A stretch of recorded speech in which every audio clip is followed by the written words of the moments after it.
Houston, Texas, July 20th, 1969.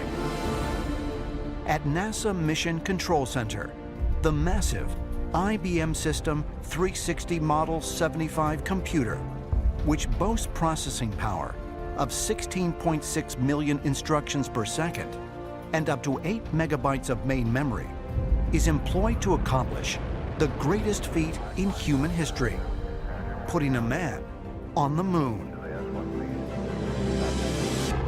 People across the world marveled at this technological achievement.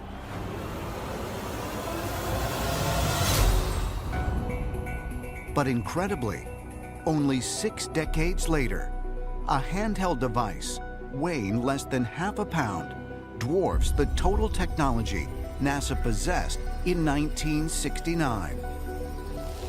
Today's smartphone contains a staggering 1 million times the computing power used to carry out the moon landing. What we had when they went to the moon is like nothing compared to what an average teenager carries around now. I mean, the kind of computing power, the ability to access information, the ability to reach people. It's an astonishing technological achievement. You can only imagine what's going to happen in 30 years from now. What we think is so advanced is going to be so not advanced. According to ancient astronaut theorists, at specific points in history, extraterrestrials have influenced certain individuals to allow humanity to make major leaps forward. And they propose that this has continued up until modern times. As evidence, they point to the visionary who jump-started the microcomputer revolution, Steve Jobs. Steve Jobs was one of the greatest visionaries in Silicon Valley. The idea of what he was doing is how you popularize computing. A lot of people who were early in computing didn't think about people using them. And he managed to deliver into the hands of consumers a device that was usable, it was intuitive, it was easy to use, it was easy to understand, and that is not a small thing. In the simplicity and the beauty of it, he made something that was just perfect. Steve Jobs and his team of engineers at Apple harnessed technology that connected society digitally and put all the world's knowledge, literally, at mankind's fingertips.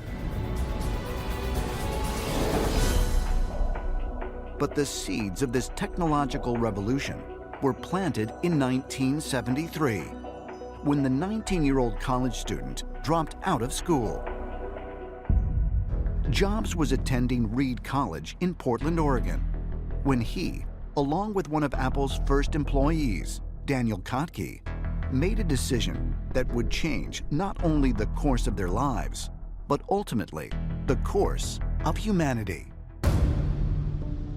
Fueled by his desire to find spiritual enlightenment, Steve Jobs traveled to India, with Daniel following a few months later. Together, they discovered a Hindu guru known as Haida Baba. He was discovered at about the age of 18 doing yoga in a cave. But there are legends going back that the same figure had appeared all the way back into the 1800s. Haida Baba claimed that he had no mother or father. But who was this character who had no known history before the age of 18 and was said to have manifested out of thin air? He professed that he was an immortal being. Steve Jobs did spend some time with him. Haida Baba actually gave him an initiation by giving him a spiritual name. This is a traditional kind of initiation. So they were formally initiated by this guru. Babaji had said that he was a celestial being who would come to Earth to help enlighten our planet and to advance us forward. And we have to wonder, is it possible that Stephen Jobs was being influenced telepathically by an extraterrestrial entity named Babaji?